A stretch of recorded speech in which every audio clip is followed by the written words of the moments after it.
It is Wednesday night. It's September 20th, 2023. AEW's biggest, arguably their biggest Dynamite of the year every year. The annual Grand Slam event just ended about 20 minutes ago. I'm Tanner Lee along with my co-host Austin Shepard in the house tonight. The reigning defending KOP Predictions champion Paul Zartman cannot join us tonight, but he should be back next week. But for everybody that doesn't know out there, he challenged Shep and I after we went off the air last week from last week's podcast to a confident points prediction for Grand Slam for tonight on Dynamite and Friday on Rampage. And we always do these at pay-per-views. This is the first time in a long time we've done one on Dynamite. And the last time we did one, we had one of our viewers on YouTube wasn't sure of the rules. So I told him I'd make sure to explain how we do that. So, because he thought, okay, if you can pick 1 to 10 for every guy, why not pick 10 every time? Well, how it happens, like tonight in Friday on Rampage, there's 9 matches, okay? So you get to use each number 1 through 9 one time. So the match you're most confident in, you put 9 points on. The match you're least confident in, you put 1 points on, and so forth. So that's pretty much how that works. I can see how it can get confusing to people. But just so far after tonight, we all missed at least one match, if not 2. So, but before we get into that, and I see Majin's tuning in, he says Paul sounds like he chickened out instead. Yeah, some could say that. Shep's got the T-shirt. Shep's got the what? Go ahead. Sorry. I said poor little fellow picking on Paul. Yeah, Paul deserves it. Okay. Shep's got the What Are We Drinking shirt that you can get at kickingoutshop.com. So, Shep, what are we drinking tonight? We might be in a little trouble. Oh, boy. I picked these up over the weekend for some friends of mine, and I took the fruit punch ones, and they were good. They were 80 proof little shots, and then I picked up these. And I didn't look at them until literally 30 seconds ago. These are 128 proof. Oh, my God. So these are little, if you see the little thing there, it says 128 on the side. Oh, boy, a little shine. So, yeah, these, the other ones were, I don't even want to smell it. Jesus. Oh man, I thought they'd be 80 proof. These would be like blue raspberry flavored. Getting close to rubbing alcohol there. I'm an idiot. God dang. I literally 30 seconds ago I went out and grabbed it out of the freezer. And fuck. All right. We're gonna see. Bottoms up. I just got a boring old Coors Light tonight, so. What a face. Whoa. Oh. I think if I burp right now, it'd be flames. Oh, that's awful. Oh. Yeah, I'm not envying you on that one. That had no...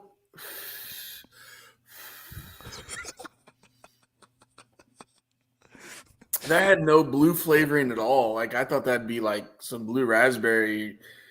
Yeah, that was Old Smoky moonshine, huh? Majin's asking if you're seeing things yet. Not yet. Actually, I took it easy. I only had one sipper during Dynamite. I don't know. Ugh. No. Ask me here in about 30 minutes. I don't know. Yep. Yeah, we will. We will. I got Old Faithful back for a chaser, which hopefully is a lot better than that. Still waiting, Kettle. Still waiting. Still waiting. Kettle, I'll start wearing Tito's shit if you don't send us anything. Oh my God, that's awful. Well, before we jump into Dynamite, I know a lot of people enjoy the quizzes that we've been posting. A few weeks ago, we kind of changed our format. Instead of doing it live on the podcast, we just pre-record them and put them up on our YouTube channel. And tonight's was the WWF/WWE Hardcore Champions. And since Paul wasn't here, it was just me against Shep. So you can go check that video. It will be up on our YouTube channel tomorrow. And I was above average. Yes, we're always above average. Let's be honest. Well, All right. Well, let's get into Dynamite tonight. And I'm sure you definitely want to talk about this opener. It was a rivalry 15 years, story 15 years into the making until tonight. Claudio Castagnoli, the ROH champion, versus Eddie Kingston, who is the New Japan Open champion. And this match went about how I thought it would. A bunch of hard-hitting, meat-slapping meat action. And I enjoyed every second of it. It was a match full of emotion. Both of those guys brought it, hard hitting. You knew it was going to be a stiff match. I think Claudio was bleeding from the chest towards the end. Oh my God! He took some brutal ones. A lot of forearm shots and chest and elbow strikes. That's for sure. The two things stood out. One was about, I don't know, 4 or 5 minutes into the match, Tony Schiavone made a comment that these guys have wrestled 12 times and Claudio was 10-2. Right there told me that Eddie was winning. Second, obviously, being in New York and the reception Eddie got. And I thought Eddie held his emotions pretty good because Eddie's obviously an emotional dude. I thought he held his emotions back pretty good, not giving in and trying to break a little kayfabe, knowing how much this meant to him. Even after the match, he was pretty kept himself pretty together. You know, I when he won the open weight title in New Japan, he was really, really emotional. But I guess that was in the press conference afterwards. Yep. So Tony Schiavone made a comment that he was going to go backstage and get a word. Or no, I'm sorry. Riccaboni made a comment he was going to go backstage and get a comment for him for ROH TV. So interested to see how that interview is because I'm guessing it was right as he came out of Gorilla with all the emotion, the adrenaline still running. So great match. Exactly what I expected from these guys. Love that they kicked it off with them. And the cherry on top was Claudio doing the honor, the handshake of honor. So I love that part of it. And I love where they're going with Eddie. He's got one last run left in him. And I say last run. I know he's not that old, but he's older. And I want to see him have a good year and a half of him just on the top. So Eddie 2 belts. Gotta love it. Eddie 2 belts coming to South Bend in 2 weeks. Yeah. 3 weeks. Yeah, 3 weeks. 3 weeks. Warrior Wrestling. Yep. Warrior Wrestling. He will be main eventing, and I even saw Warrior tweeted that they changed the main event where it's New Japan Strong and ROH Champion. So they've already changed their graphics. So he'll be bringing both belts to South Bend. Yeah, if you have somebody coming in for an independent show that's a title holder and 2 big promotions like that, he's got to be in the main event. I don't see how you can't put him in the main event. So, but fun way to open the show for sure. Even though I think more people than not probably were expecting Eddie to come out victorious and come out as the ROH champion and the New Japan Open champion, but still a great way to kick things off. Majin here, to think Eddie was going to retire when COVID hit. He was going to sell his boots and gear just to be able to live, and now he's ROH champion. Yeah, couldn't write a better story. I remember I think he did sell some ring gear.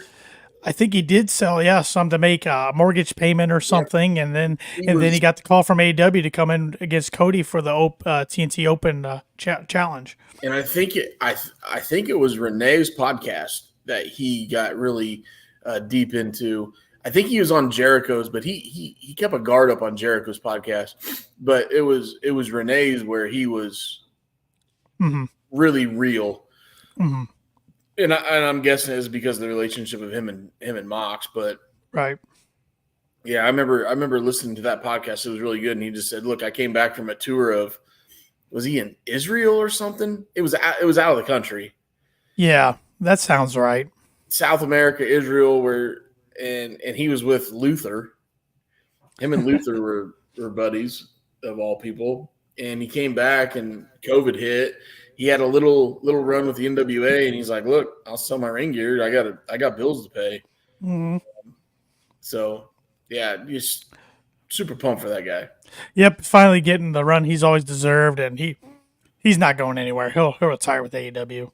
He's one of those guys that's Is there anybody in the game today, and I don't care what promotion, is there anybody that delivers a promo, whether it's in the ring, backstage, pre-taped, that is more real than him? I don't think so. I mean, there's a couple good ones, but I think he's top of top when it comes to just being real. And I think we've talked about this before. It's real because it's real to him. Yeah, like you said, Richard Fleer and Ric Flair. There is no Richard Fleer, and Eddie Kingston's pretty much the same way. He is his gimmick.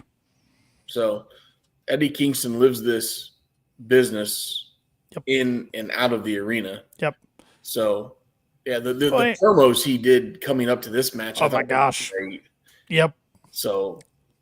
Yep, he's a fan favorite. I mean, Tony Schiavone calls him his favorite of all time wrestler, and Tony didn't even know him until they started working together in AEW. So a couple years ago. So and Jericho really had kudos for him yesterday, or maybe it was earlier this week. Earlier this week on Busted Open, when Jericho was doing some media hyping up Grand Slam, and he said when Eddie Kingston came into AEW, he didn't know who he was. He thought he was Eddie Edwards, and he said, "Now look at him. He's on the run of his life." So, yep.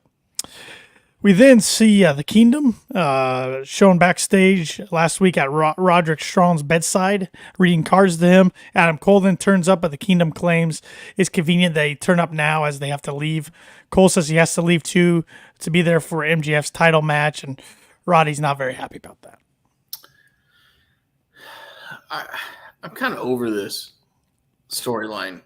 I like the layers. Let me rephrase this. I'm over Roderick Strong. But he's doing his job that way. But I'm over him. The Kingdom, okay, I think they have a purpose, but I think the guy's annoying. I think he sucks talking.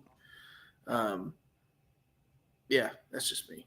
I guess it's just me. I'm hard on it. I get where they're going with it. The Kingdom wins Friday night, right? Oh, the Kingdom has to, even though it wasn't one of our predictions. No, because AEW loves to do that. They love it, announced it tonight. But yeah, you're definitely going to have the Kingdom versus MJF and Adam Cole. And which Wrestle Dream. Which I know we'll get into later. Adam Cole legit hurt his ankle jumping off that stupid ramp. Ankle or hammy. It might have been a hamstring. So he come running down off that ramp and he made the fell. leap. Yeah. So the second time we've had a stupid big ramp like this. Remember when Danielson got his leg caught in the damn thing? Yep. Now you come running down and he jumps off there and he legit tweaked his ankle or maybe his hammy, but I think you're probably right, ankle, but it might have been a hamstring, and we'll get to that. There was a couple injury spots tonight that weren't supposed to happen that were noticeable. Hopefully everybody comes out of it okay. Majin here, I have a feeling we're going to see a whole new Kingdom when Cole turns. Could. Just to make MJF a bigger baby face, right? Mm-hmm. That'd be the only reason. Man, the crowd was hot for him tonight. Knew they would be, but and I know we'll get into it, but when he hit that kangaroo kick, that's awesome. My gosh. Yeah, he did land wrong. You're right, Majin. Christian Cage, we see him backstage. He said he's bored with Darby Allin. He's ready to move on, but it's obvious that Darby isn't going to move on until he gets another shot at the TNT title. He tells Allin to step in the ring with him and Luchasaurus in a three-way, even though he accidentally says in a 2-on-1, three-way on Collision on Saturday, and Sting isn't allowed at ringside, but he tells him to bring the boy.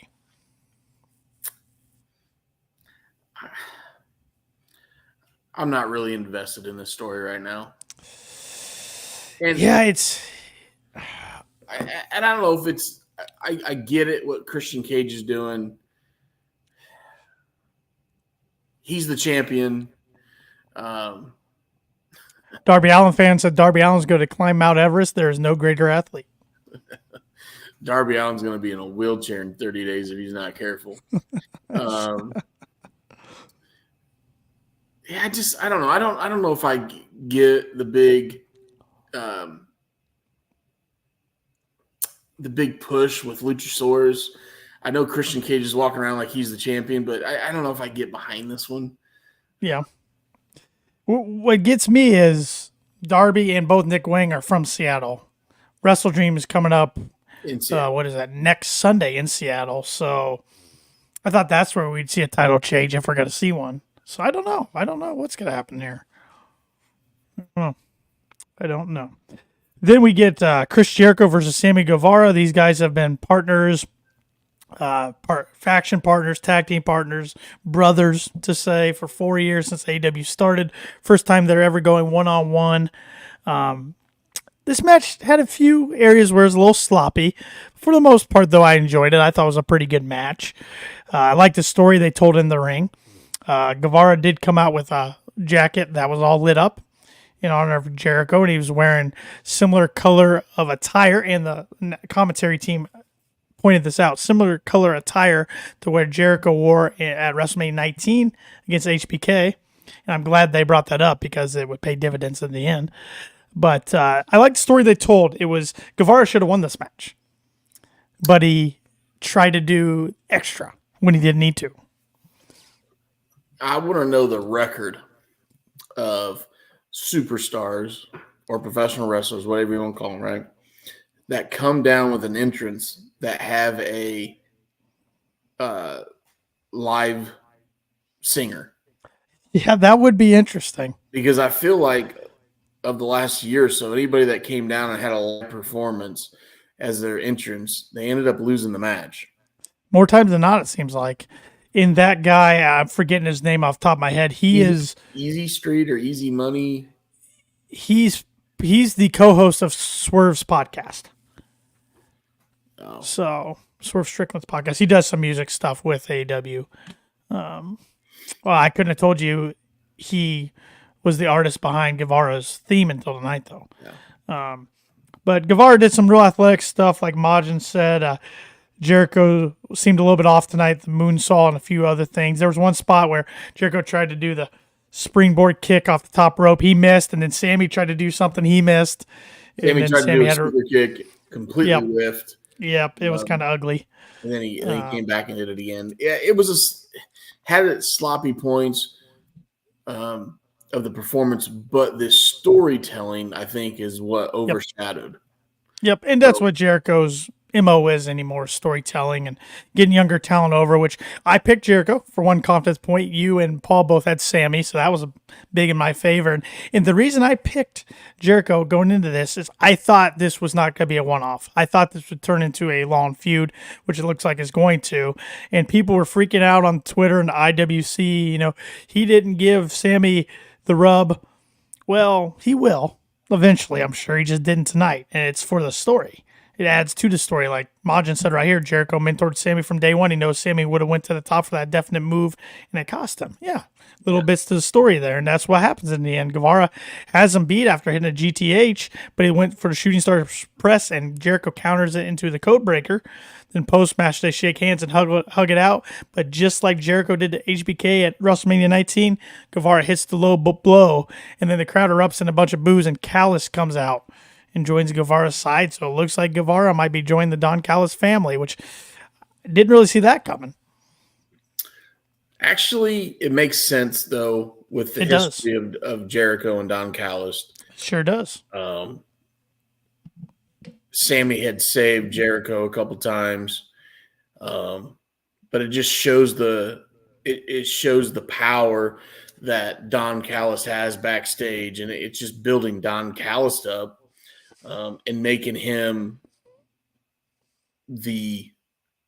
right now, I would say he's the biggest heel in AEW. Oh, easily. He's their version of Dominic Mysterio Heat. Yes. Not quite on Dom's level, but for AEW, that's probably the guy who gets booed the most. and I'm guessing maybe Rampage or Collision, him and Sammy are going to come out and try to talk, and I have a feeling it's going to be they're going to get booed to the point where you can't hear them, and at that point, they won. They have won the crowd over, and they're doing their job. And this is a perfect way to make Sammy a permanent heel for a while. Put him with the biggest heel in the company because he's been back and forth so much. And even though I think he's, done better backstage in the past year, or, getting on same terms with everybody, not getting so much heat on him backstage. He is so unlikable though with his character. So I think he playing a heel is way better than the babyface. But if you look at this with the Don Callis thing, yeah. Right now, he's the only wrestler in the Don Callis family that can talk. Nothing against Takeshita, but he doesn't have good English. No, right? He's working on that. So yeah, Don can talk, but now you actually have a wrestler that can talk. Yeah. So do you think Daniel Garcia joins? No. I think Daniel Garcia's. I think he eventually you'll see a little feud there with him and Sammy. Yeah, he kind of goes to Jericho's side now that Jericho needs somebody. Majin said, not on Dom's level. I'm sorry, but some of Dom's is piped in reaction.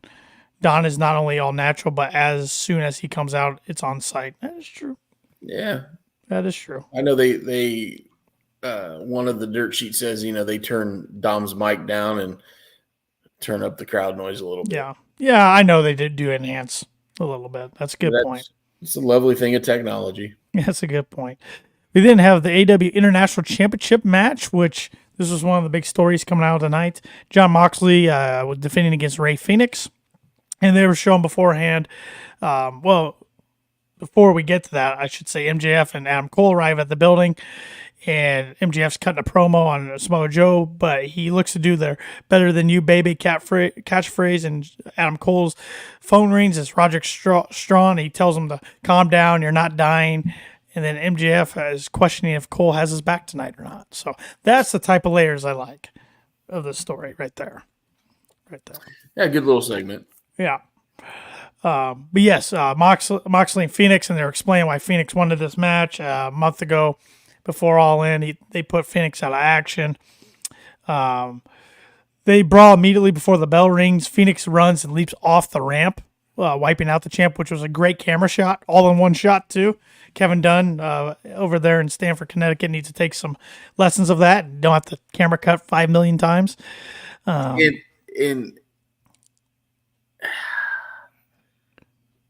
think he got his bell rung there.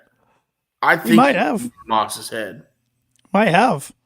But this was a good match. I could watch Rey Fenix wrestle all day, every day. I enjoy his style. Moxley brings it no matter what style he's against. Back and forth, but towards the end, we see Phoenix fighting Moxley down from the top turnbuckle. He followed up with a dive and then a pile driver of his own. Yet Rick Knox didn't count the 3, which he just stopped his count, which had everybody confused. Commentary saying that Moxley's shoulder might have twitched or something. Moxley didn't kick out. And then Phoenix hit another pile driver, and this time it was 1, 2, 3. And shockingly, Rey Fenix is the new AEW International Champion. So I thought it was the initial start of the match where Mox got his bell rung, and he might have got it. But I just was looking, and Sean Ross Sapp of Fightful just tweeted out a little bit ago a slow motion of the first. Oh, he landed on his head big time. I mean, yeah, that was you see his neck compress. Yeah, I think there was an audible called. So I don't think that was supposed to be the finish. And as Mox didn't kick out because he was in La La Land, they called an audible. I don't know if it was Knox that called the audible on there or what, but yeah, hope Mox is okay. I mean, if it is an injury, he deserves a vacation for a little while. The guy is the workhorse of AEW, but this is the workhorse's title. I get that, but keep him off TV for a little bit. Then when he comes back, you can have him win it back. And Ray Phoenix is the first international champion of this title. Now Pac had it when it was the All Atlantic, but since it's been rebranded international, Phoenix is the first international champion.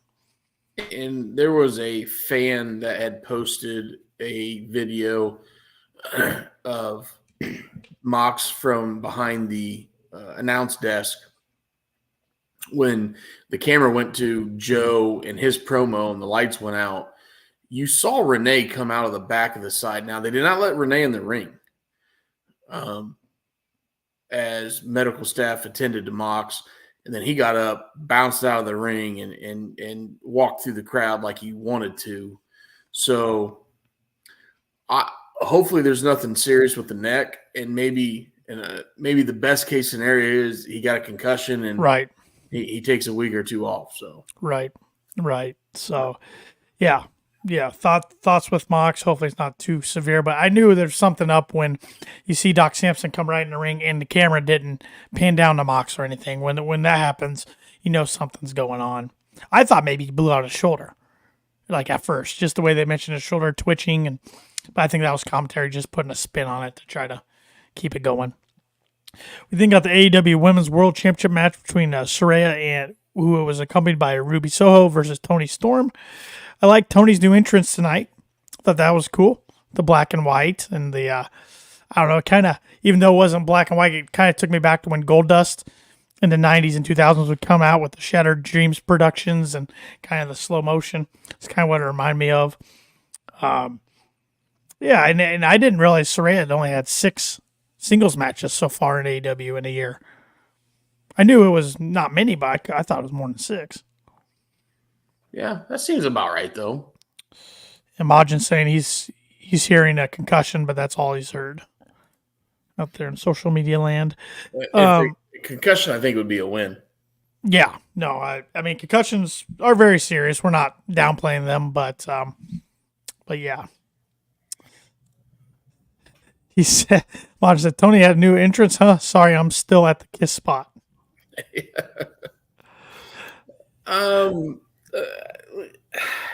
What do you think of this match? Yeah.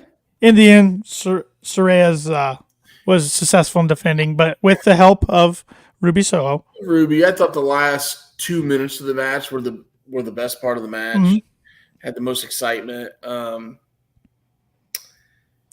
And I think Saraya could be really good, but I think there's some ring rust there. I think she needs to get back to working every week. She needs to get on the, maybe the Britt Baker schedule. But, to see her once a month, once every other month, I mean, I think it hurts her more than anybody. I think Toni could be one of the best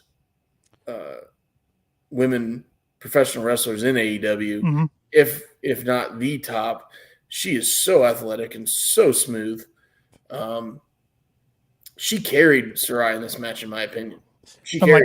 Like Majin said, there was all this match that allow Toni to go even crazier too. And yeah, I think she's finally found a gimmick that she can really lean into, and the crowd seems to like it. So yeah, I expect big things for her coming up into 2024.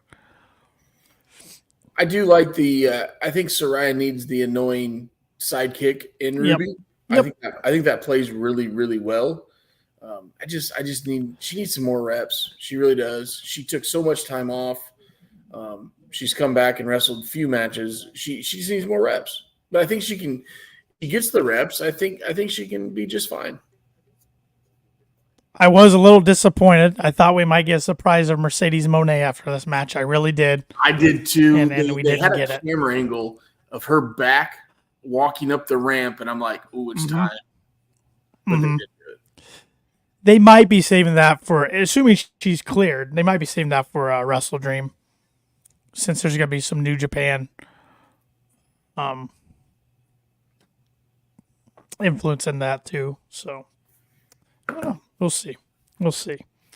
I I expected some sort of surprise tonight, and we didn't get it. So We got some type of surprise, I guess, with the title change there. But yeah, both title changes, yes, but not as far as a new talent debuting. I guess I ran a poll earlier from our Twitter page. If you're not following us, please do so at Kicking Out Pod on Twitter and Instagram and on Facebook as well. I said, who's more likely to show up tonight, Mercedes Monet or Adam Copeland, aka Edge?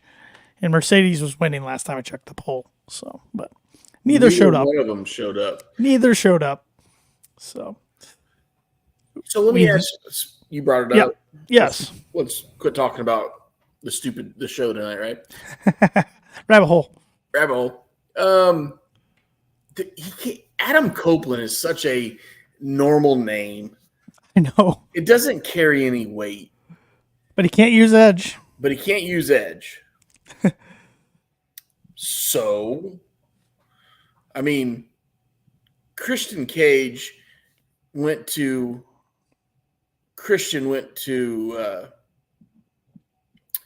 TNA. Yes, and he became Christian Cage. And he became Christian Cage.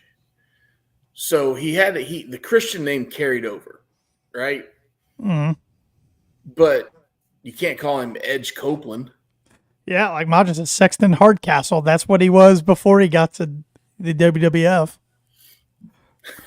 I don't know how that goes in 2023, but just doesn't roll off the tongue right. I mean, that sounds like Val Venus's cousin. It really does. I mean, think of that. How did they never have Val Venus win the Hardcore Championship? That's a good point. It was right there. But yeah, I do think Adam Copeland, Edge, whatever you want to call him for the sake of this conversation, I do think he will show up in AEW within the next month. That's a prediction of mine. I just don't know what he's going to be going as. Well, he's from Ontario, right? I know he's from Canada. I don't know. Majin can help us there. All right. Wouldn't be a small plane ride over there to the West Coast. So right. Maybe he shows up at Wrestle Dream. And you know what? I tell you what, I would love this. This would be great.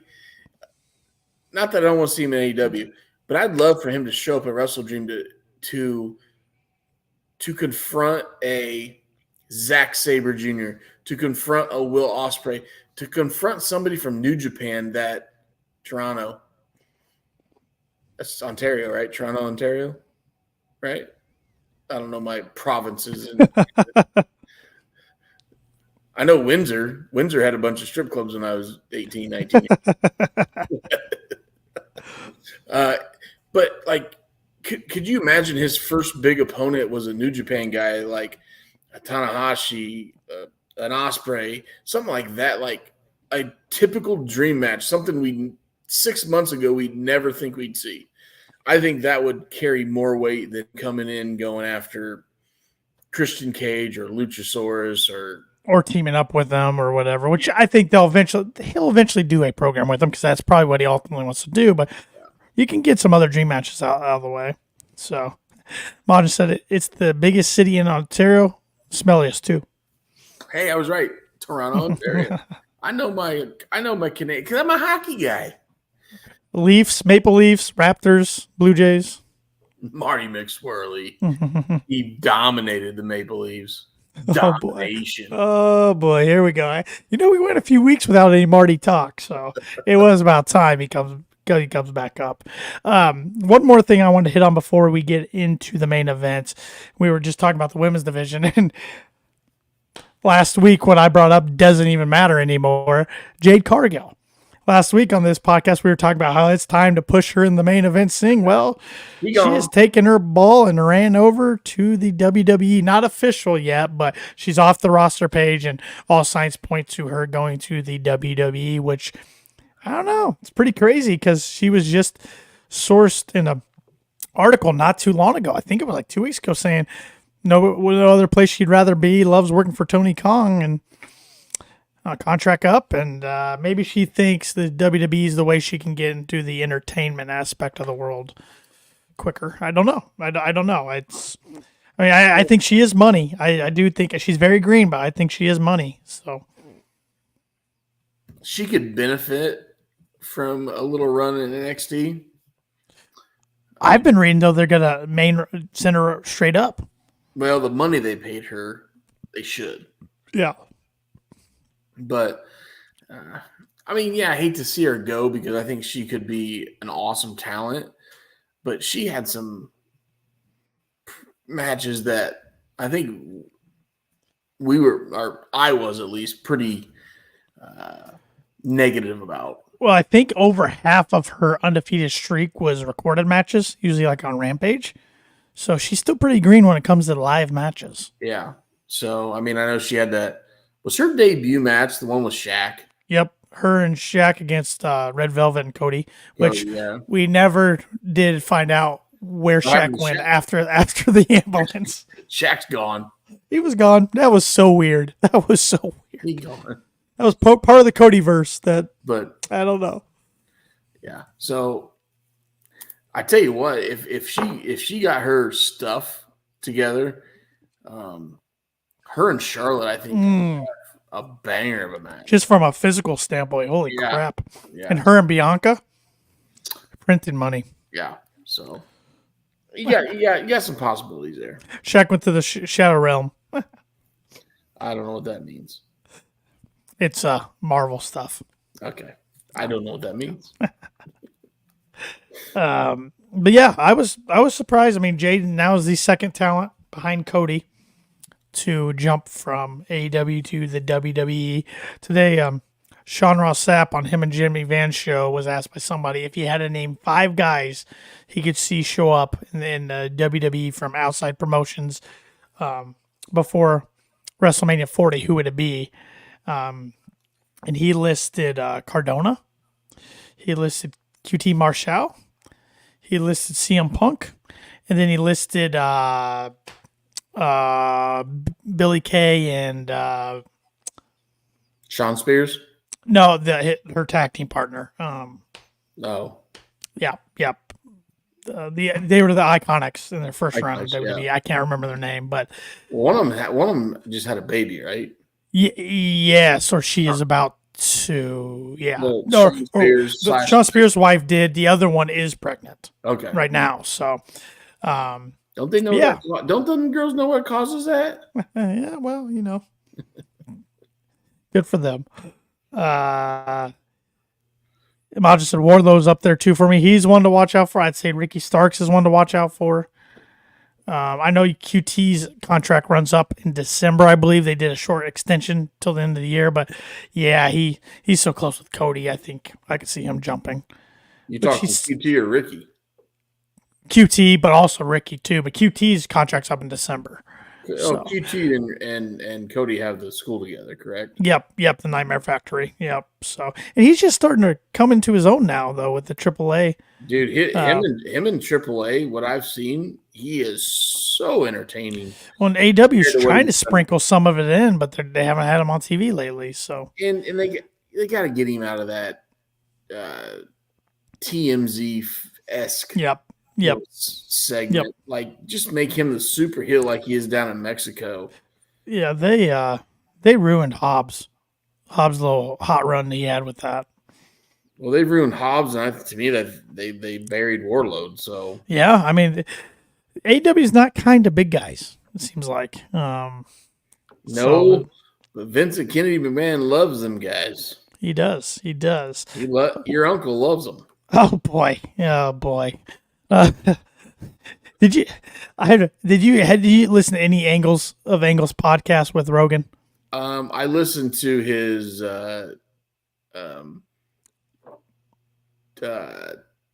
270 Viking in a month, which is insane. I'm so glad so glad Kurt Angle's alive right now. 12 doctors for 12 months of Vicodin, but that's all I've listened to. Well, I got to bring up the quote because he had a good quote from Vince, and I don't want to misquote it because it was classic Vince McMahon.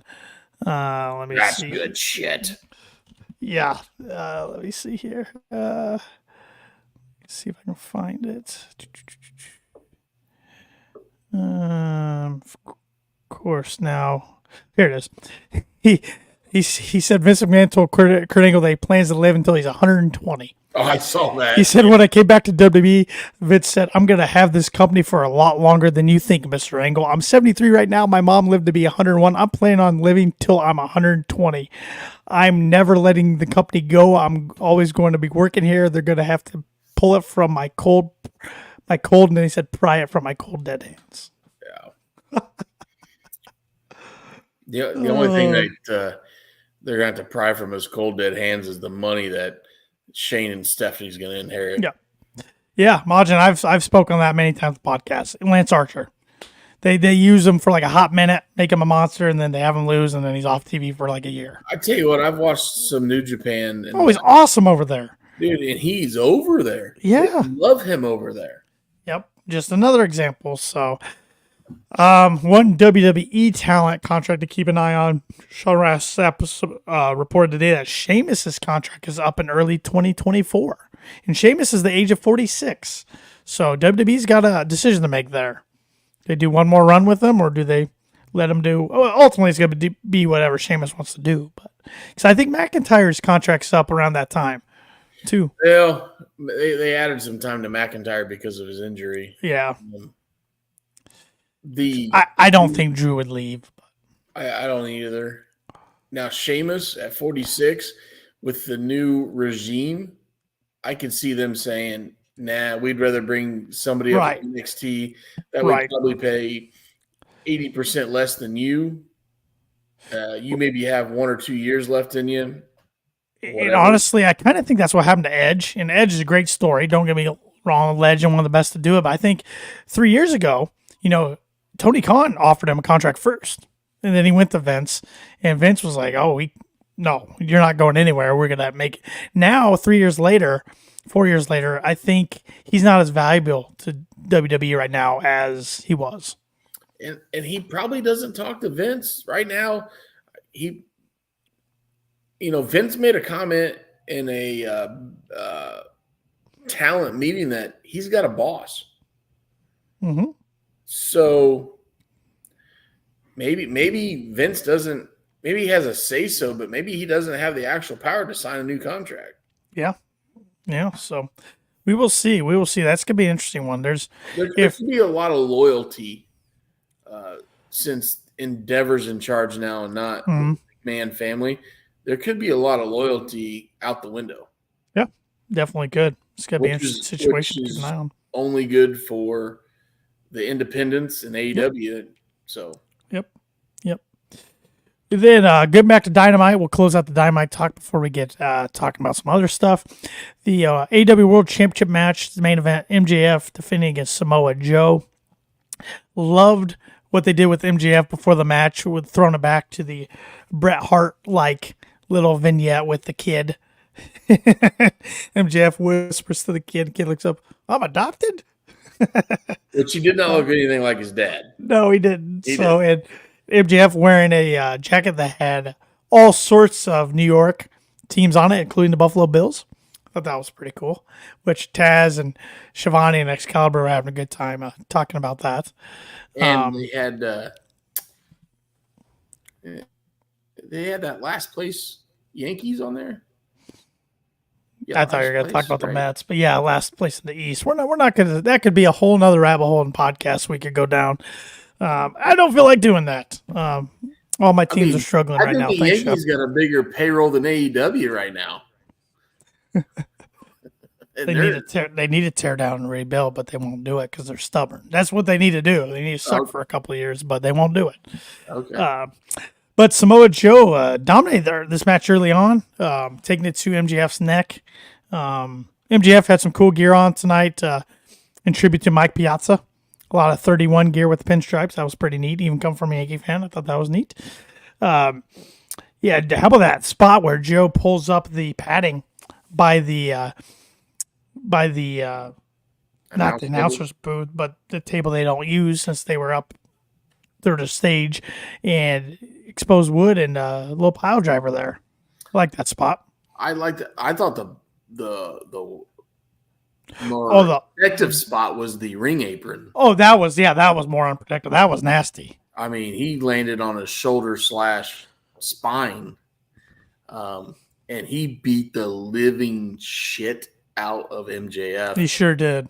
And it reminded me of a match. It reminded me of Punk versus Warlord. Yeah, when Wardlow just kicked the crap out of him, but Punk figured a way out to win. Yep. Outsmarted him type deal. And I felt that's what we got tonight. Mm-hmm. And it worked because it did not hurt Joe at one bit. Yeah. It made Joe look like a killer. Oh, he was great tonight. He's a great heel. And yeah, MJF used a little advantage to win, to choke him out. So crowd loved it though. Crowd loved it when he was trying to use the ring, even though Paul Turner said no, nope, not today. And so Joe hits the muscle buster, and then MJF kicks out. Cole comes down when MJF's in the sleeper hold, gets MJF fired up. So MJF bites the fingers of Joe, locks him in a rear choke of his own. Joe charges MJF into the corner. That's when Cole distracts him. MJF grabs the some form of rope of the necklace and chokes him out. And so still your champion, MJF. And after the match, Joe shoved Cole. MJF gets in front of Cole, which I love because, he's starting to really love Adam Cole as much as he loves his title. And then Joe and MJF shake hands, which Joe or MJF accepts his handshake. Did you notice, we were talking about injury spots, I think Paul Turner hurt his knee. Actually hurt his knee tonight. Yeah. He took the bump. And then the camera looked back, and all of a sudden he had medical personnel right on. And when he got in the ring, he couldn't put much weight on it. He was trying. So, yeah, that was a little bit, but I still go back to, I legit think Cole hurt himself. Yeah, I think he did too. So, a lot of injury spots tonight. Which, puts him, so the winner of the 4-way on Rampage, do they get it Collision or do they get it next week on Dynamite? Wrestle Dream. They get it Wrestle Dream. So you could technically keep him off TV for 2.5 weeks. Yep. Which Wrestle Dream, are they going to go MJF with 2 matches again, or is it going to be ROH tag match is his match for the night? I feel like you almost have to go like that because if not, you have to build a championship match in the next 2 weeks. Which they've done that before, but they've done it before. But this was a title eliminator run, which took 3 weeks. Mm-hmm. So let him go, or you bring in Adam Copeland and challenge him right away, which would piss people off. Oh yeah, absolutely. Who do you think eventually? Because I think MJF will go into 2024 as champion. Who do you think will be the one to dethrone him eventually? Do you think it's Cole? Do you think it's part of the story, or do you think it's either going to be Cole or Sammy Guevara? Sammy, wow. And the reason I say that is they're going to build him as a monster heel now. They're building MJF as a monster face. And I think Tony wants to prove a point with Sammy. I would think, and this is not knocking him because I think the guy's a hell of a performer. Throw Rey Mysterio out of the picture. You name a smaller world champion if they put the belt on Sammy in the past. Danielson. I think he's smaller than him, isn't he? Do you think so? Danielson's a little more cut than Sammy is.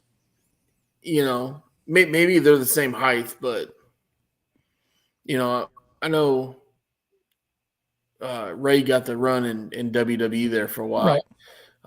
In fact, one of the house shows I saw was Ray versus Mark Henry at the time, and I always thought it was cool, but it also made me realize I hate the small versus bigs like that. That's where it started for you. Yeah, that's where it started. It really did. But I was at the event where Ray lost it to King Booker because Chavo hit him with a chair. So, but, yeah, I don't know. Sammy is taller than Ray. He is taller than Ray. And Majin brings up Ray's an exception, damn it. Majin brings up a good point about the main event. A lot of great facial expressions in this match too. Yeah, Joe had some good ones. Oh, like when MJF when MJF kicked out the Muscle Buster, he couldn't believe it with his white eyes. Yeah, no. Joe with that big old schnoz smushed up. Now, I noticed, the last year or two, Joe's put on some weight. He is. But they did announce him tonight as 310 pounds. I mean, he still moves around really well. He does, but, I mean... Not like he used to vintage TNA, but he still gets around pretty. I mean, when they looked at some of them, like you said, some of them facials, his cheeks are pushing up in that schnoz. His schnoz is putting us up into his eyes, and can't see very well. Yep. I'm saying. I would like to see Kenny Omega take it off MJF. Give Kenny one more big run, but I don't know. I don't think... Or somebody like Swerve Strickland. I'm big on Swerve. I think he's got potential all over him. Don't like Swerve at all. Okay, fair enough. Don't like Swerve at all. Don't like his character. Don't like his mic work. I think he's great. I don't like it. I don't like it. Don't like it. Don't like it. His in-ring work, is he athletic? Can he do the moves? Yes. But I cringe every time he tries to cut a promo and tries to talk. See, Majin's on the same page as me. He said Dark Horse is Swerve, and then he told me to get out of his head. Yeah, well, you and Majin can go up there and drink Molson Extra Dry. All I care. Because I don't like Swerve. All right, fair enough. But no, there's probably only list about 5 guys that realistically probably be candidates to take it off of them. The way AEW's built their guys right now. So. Yeah. So Chris Hero, there's the dark horse. Ricky Starks, if he stays around, he might be one. He was doing really, really good too. Then I don't like his latest run as all. Majin says he swerves when he drives too. Come on, Shep. Give us a print. Even Eric Bischoff did the Prince Nana dance the other day. Dude, Prince Nana's showing his age after we saw the clip of him and Claudio together today. He was, wasn't he? Yeah, I forget. It shows Prince Nana's a little older dude, even though he obviously likes to party, but he is. We don't always be on the Jersey Shore the way he dances. I don't know. Is that how you dance on the Jersey Shore? I've never been. So. Neither have I. Yeah. All right. So rating for tonight's show. Man, I had a all-time record rating tonight until a couple things happened. I saw that, Majin. I didn't see it. I've got to go find it. I already saw it on Twitter. It's boy, it's hilarious.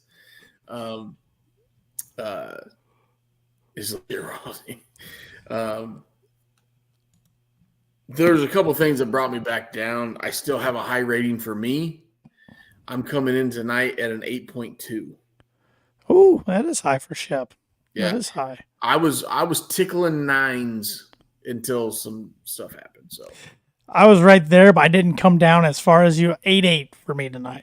Okay. So one of my higher ones. I think I've been to 9s once or twice before, but I really enjoyed tonight's show. If Paul was here, he would have been like 9.7. Oh yeah, he would have. He would have been giddy as all get out. He would have.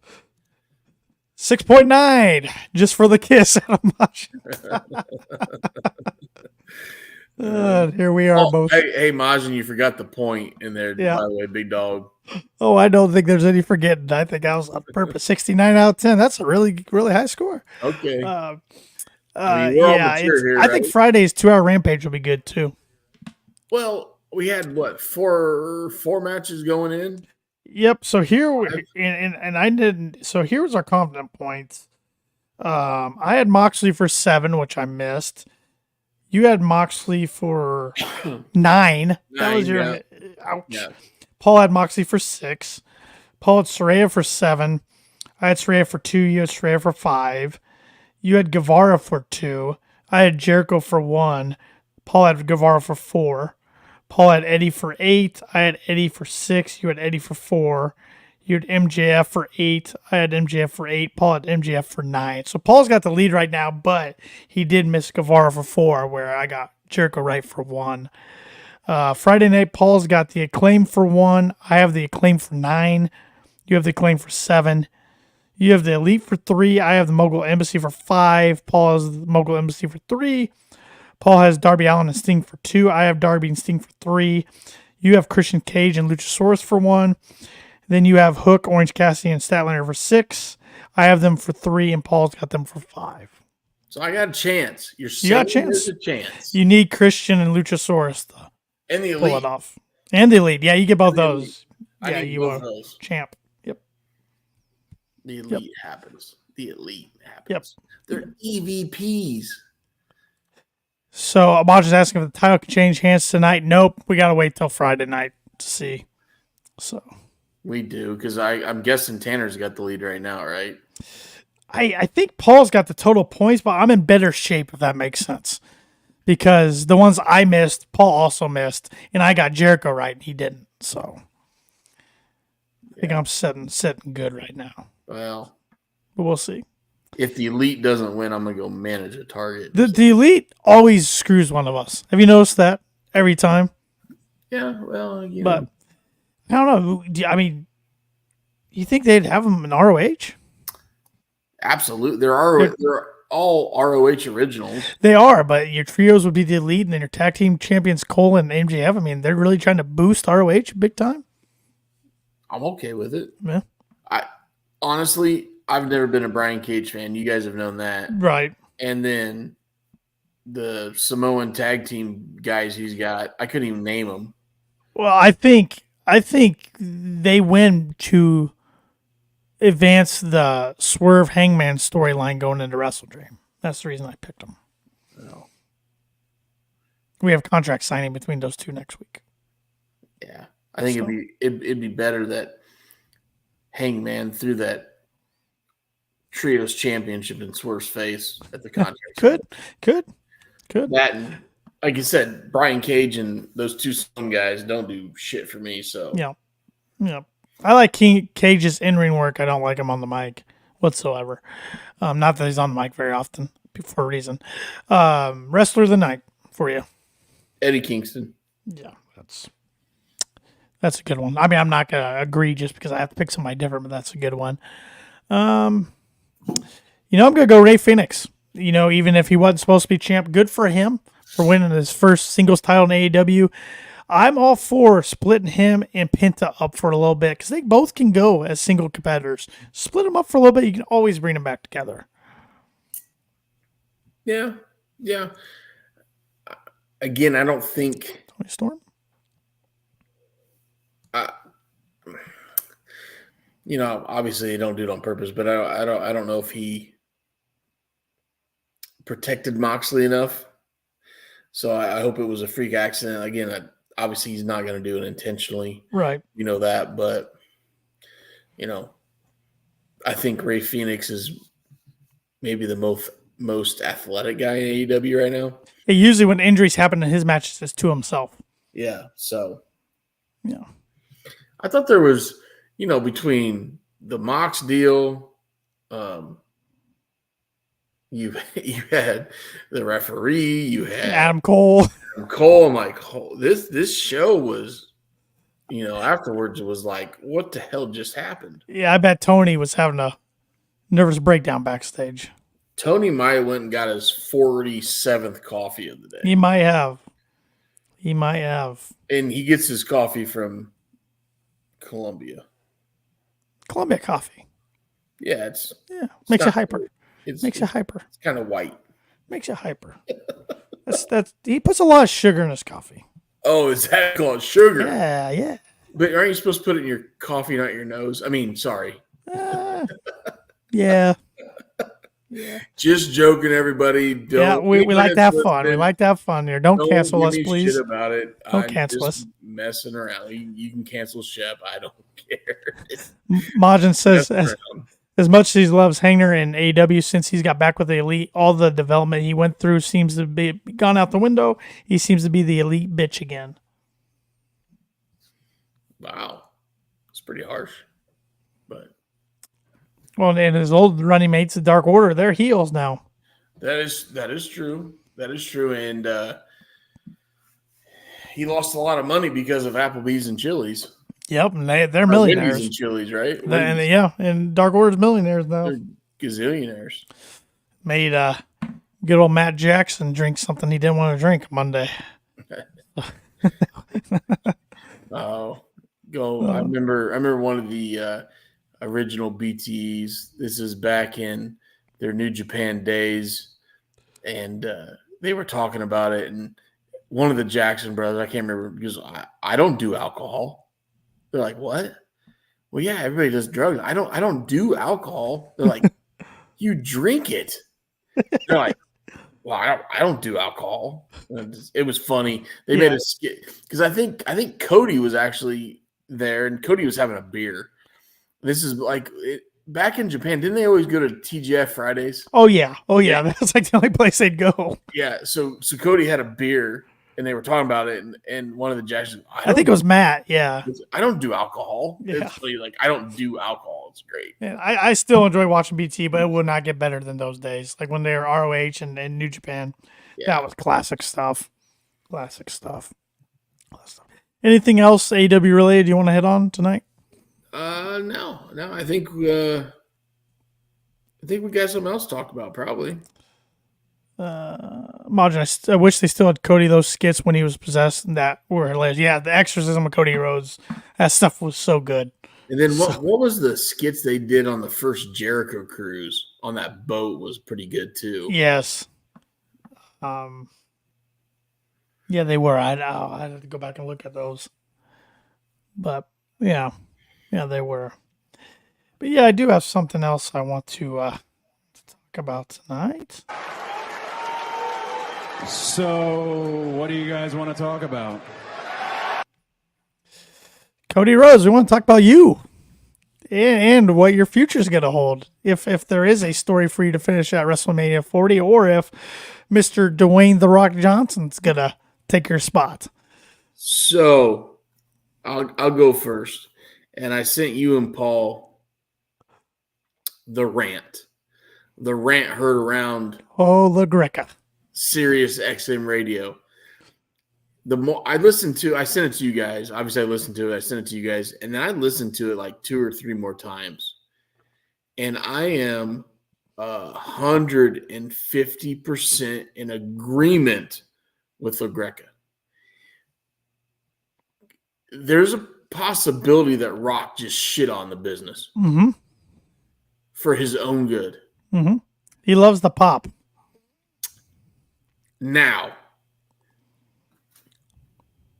I'll give him a titch of forgiveness here, because there's a good possibility he has not followed the storylines over the past 12 months.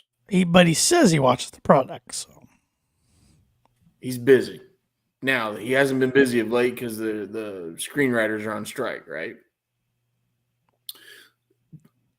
But what he did with Pat McAfee, and I'm a huge fan of Pat McAfee, but Pat McAfee's going to do whatever The Rock wants to do, and whatever is going to get the biggest pop, okay?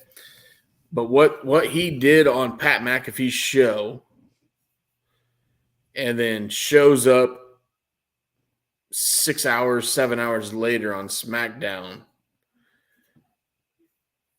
could really shit on this 18-month story that they're building of Cody.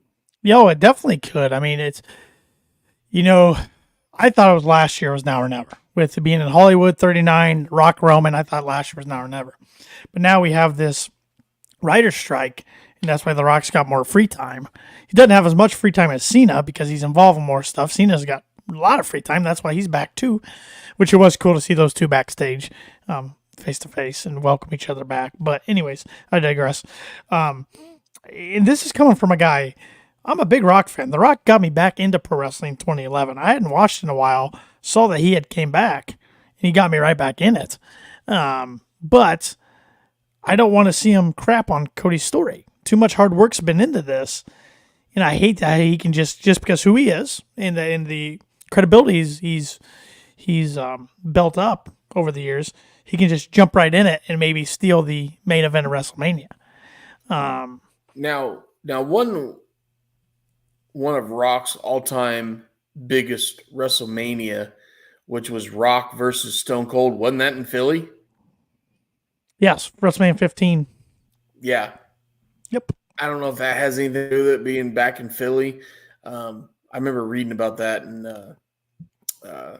they made Jim Ross come back and announce that after his Bell's palsy, nervous, and I remember reading that in that book of his. So, I mean, I don't know if that has anything to do with it being in Philly, because that was one of his greatest WrestleMania moments. I'm guessing WrestleMania is going to be a 2-night show, right? It will. I think it's a 2-night show and they could still do it to where I don't know if The Rock would get on board with this though. They could do it where night 1's Rock and Roman beats him, then night 2's Roman and Cody. If Roman wants to go both nights, they could do that. But would The Rock be willing to not be the night 2 main event? Is my question. I would like to think yes for the sake of the business, but I don't know. So the only way this might work, night 1, Roman Cody, right? Yep. Roman Cody night 1. Roman Cody night 1. Hear me out. Okay. The Bloodline tries to help Roman, but doesn't get the job done. Embarrasses the family. Cody wins, gets the belt, rolls out of the ring. Now it doesn't give Cody the finish, the walk, the accolades. He rolls out of the ring. He's the new champion. Crowd's going nuts. The Bloodline's a mess. All of a sudden, the Rock music hits. He comes down to the ring. He confronts Roman. You've disgraced the family. I'll see you tomorrow night. Because that match to me, it doesn't need the title. That's what gets me pissed off about WrestleMania 39. I still think they should have gave Cody the title there. There's nothing in the Bloodline story they've done from WrestleMania now they couldn't have done without the title on Roman. So with what I just said, the only negative thing about it is you don't give Cody the proper send-off. Right. You want to end the show with Cody crying, with the streamers, the fireworks, the fans going nuts, his family coming out. Yep. You want to give him that accolade. But the way they're leading up to it, Cody wins night 1, the Bloodline's a mess. Then you have, like I said, you have Rock come down, confront, you've been a disgrace to this family, I'll see you tomorrow night type stuff. That could work as well. And then maybe you lead off night 2 with a championship celebration. Yeah, that's one way to do it. Jimmy Van today on his show with SRS on Fightful, he said if he had to do it, he would have Cody and Roman wrestle both nights, both of them, not against each other, but both nights. He would have night 1 start off with Cody versus John Cena. And Cody win. And night 1 end with Roman beating Rock. And then night 2, you have Cody and Roman. How about this? How about night 1, you have Cody beat Cena.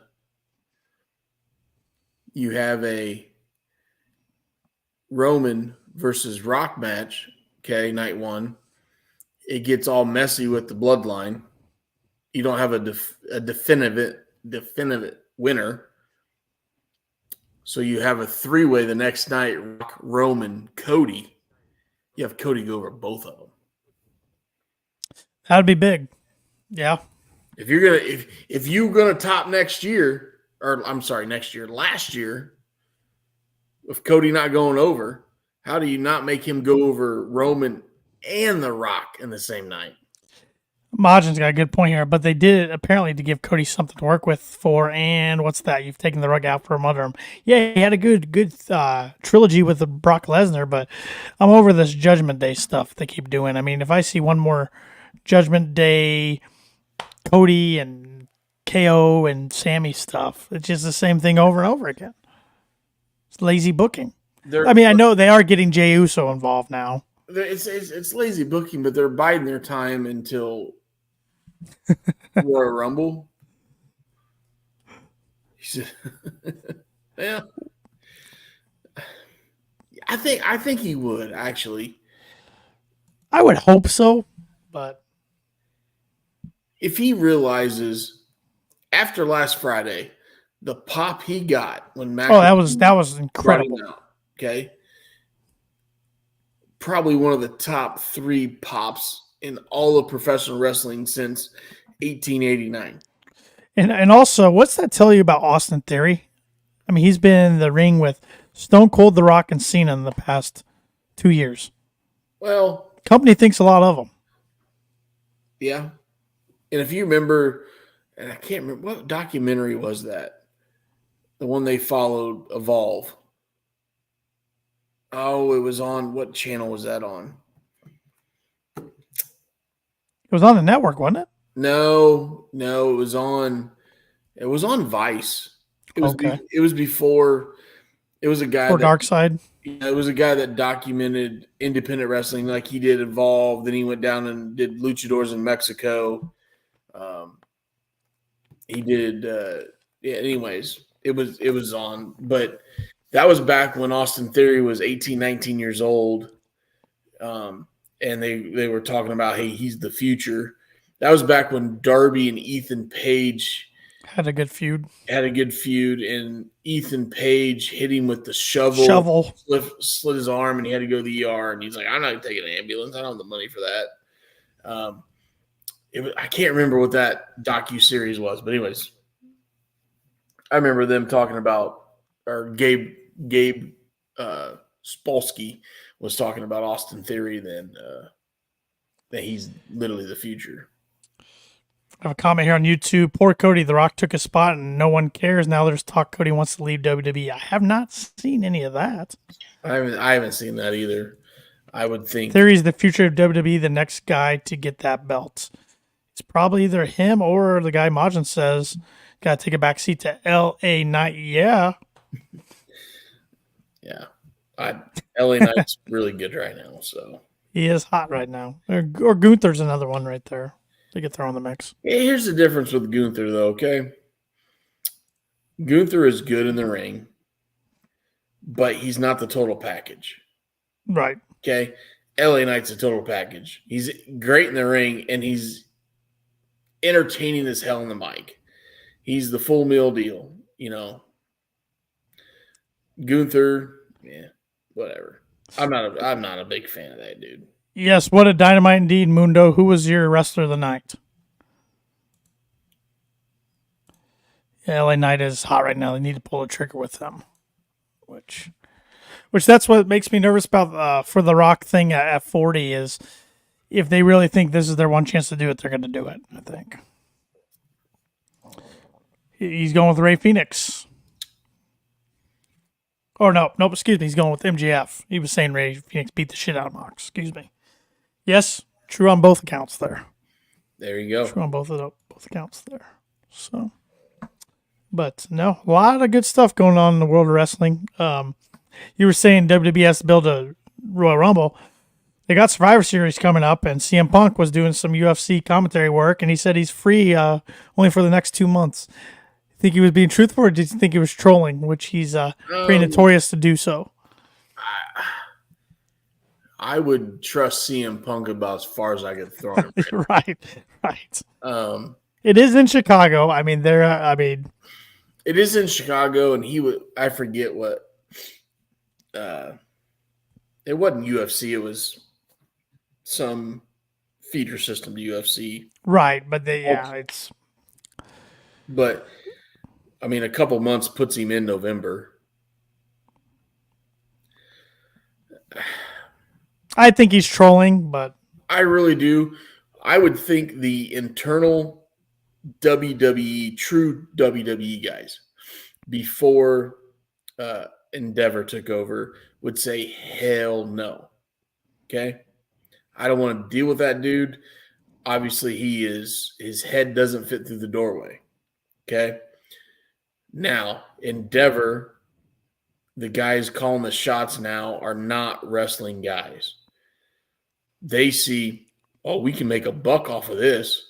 Who gives a shit what people think about him in the locker room? Yeah, we'll bring him in, sell the merch, get a couple extra pay-per-view buys the next 2 or 3 pay-per-views. That's the only way he comes back to WWE. If it's up to Vince and Paul and Triple H, I don't think he comes back. I think they have zero interest in that. But the new board sees what he can draw and the heat he carries.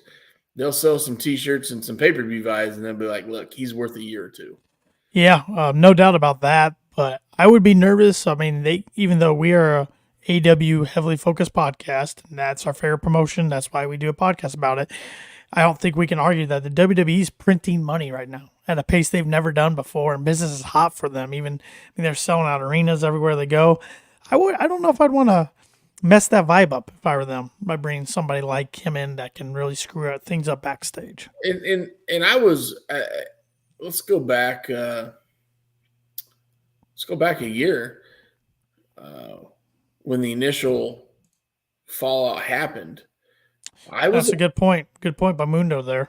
Rollins has called him a cancer in the past. KO is elite lover boy, and Regal doesn't like Punk. And Regal is Triple H's right-hand guy. Yeah.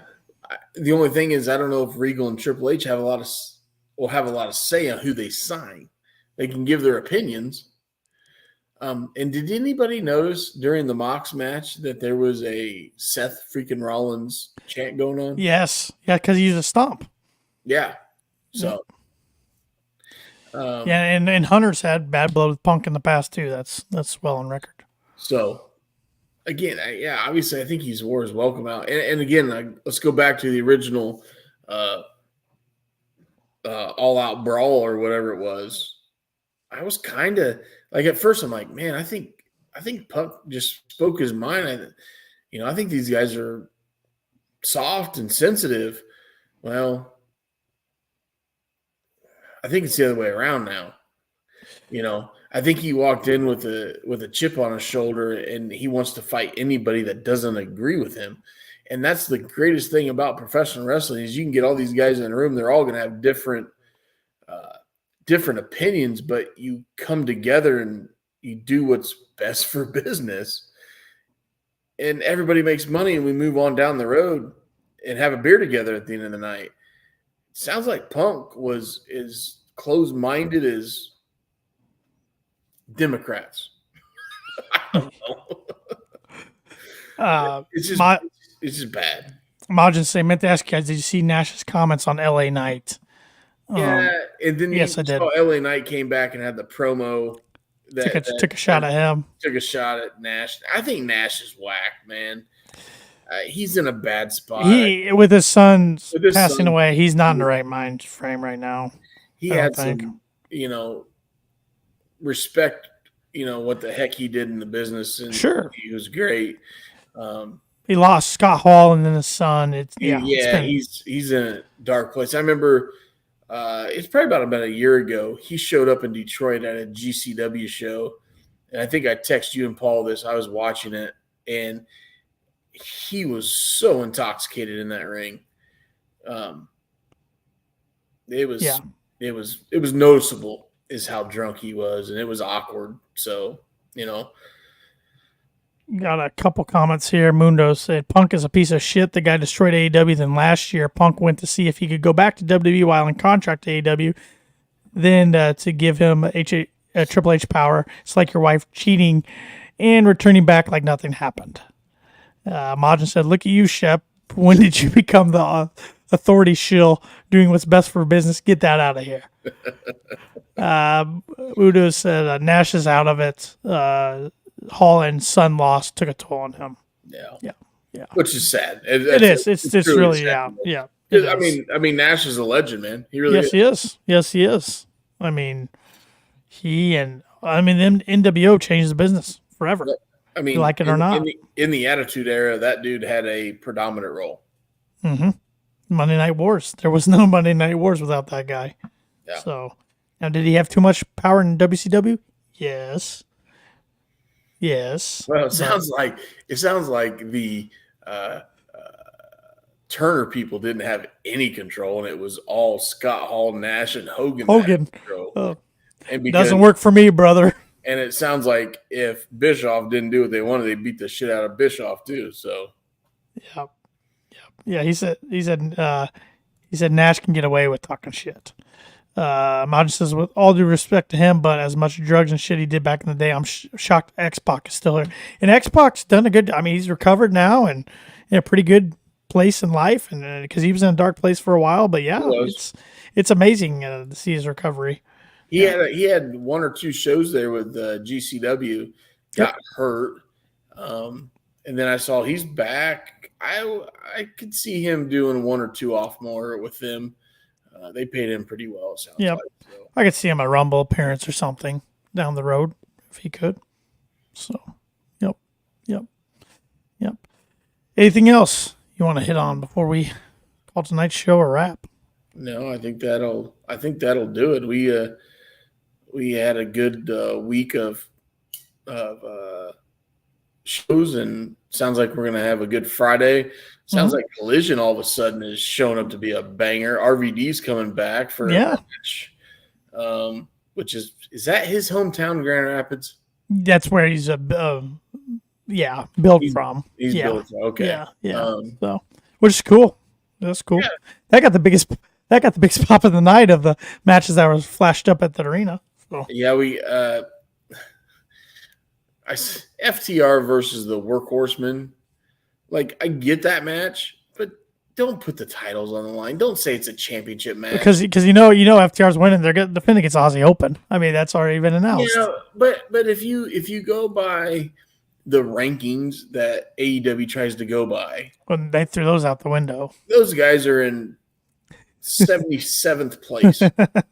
So yeah, I mean, I get it. We need a squash match in there, but don't say the belts are on the line. Yeah, Jay White and Andrade will be fun. We haven't seen Andrade for what? He popped up last week. No, perform though. Oh no, it's been a while. It was him against. Oh my God, who was he against now? Oh, Buddy. Wasn't that the last one we saw? Him and Buddy. That was a long time ago. Or has he? He's probably had. No, he. Yeah, no, it was. It was that ladder match he and Buddy had for the mask. Yeah.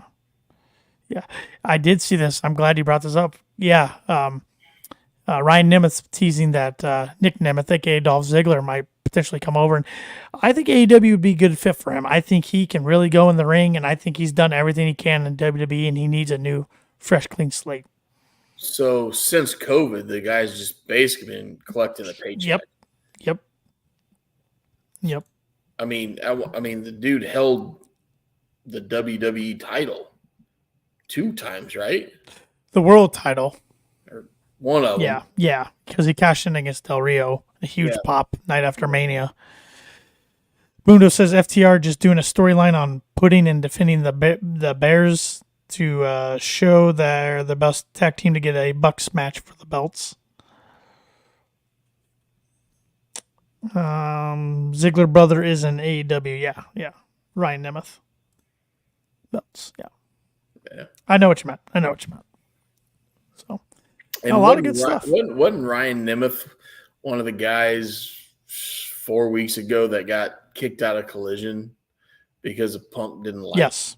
Yeah, he and Daniels the same week. Yep.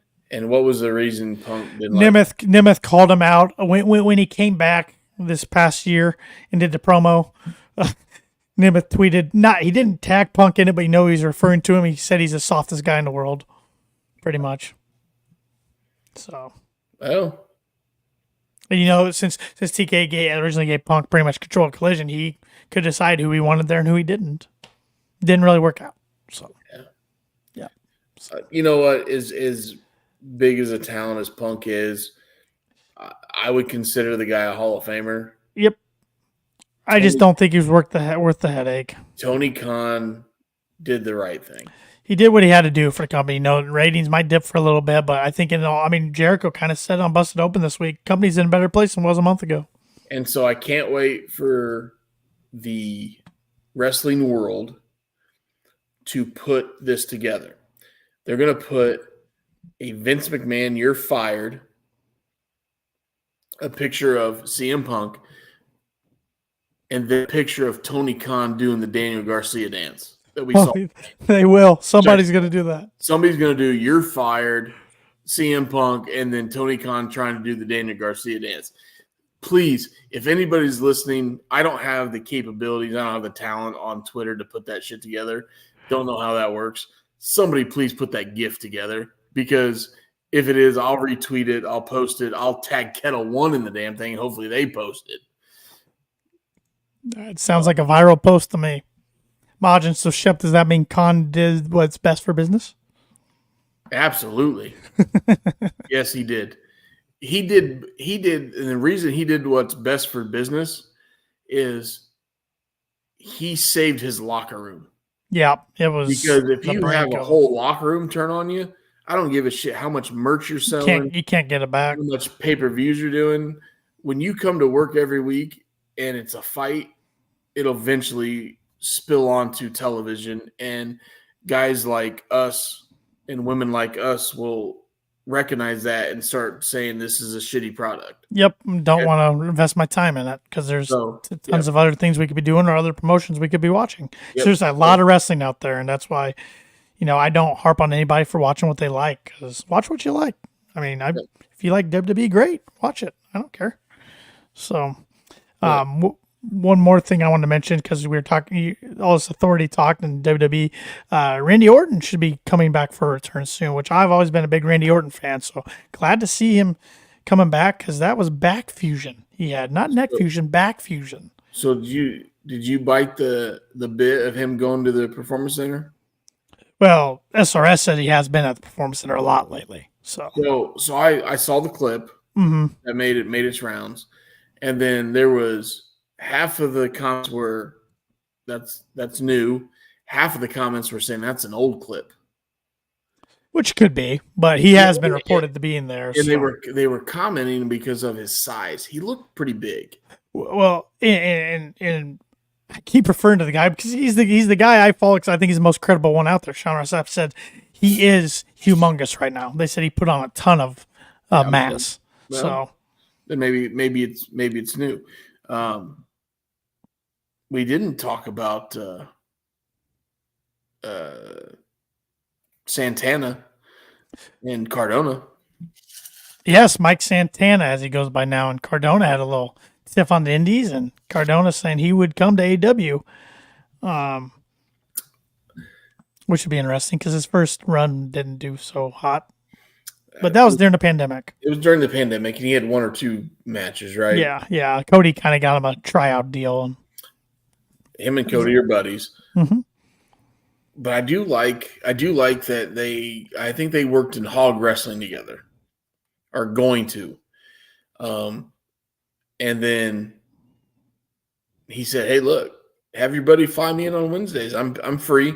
I'm busy on the weekends, so I can't do Collision or Rampage because I'm the indie god.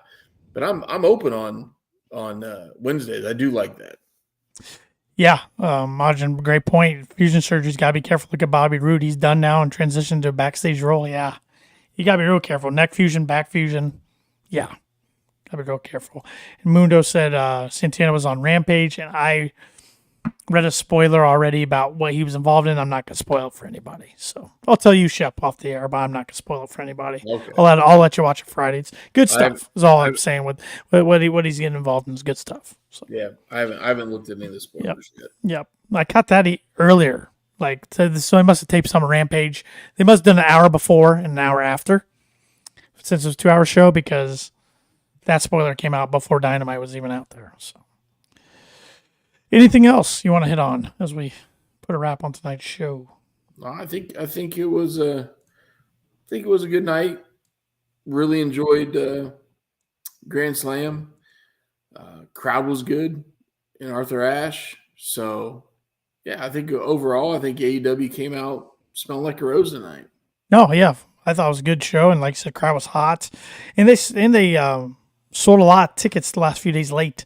They took the prices down and did a lot of media tour and good show. Yes, Majin, I will DM you the spoiler. So yeah, no problem. I just don't want to put it out there for anybody else listening or watching that doesn't want to spoil before Friday. So kayfabe over here.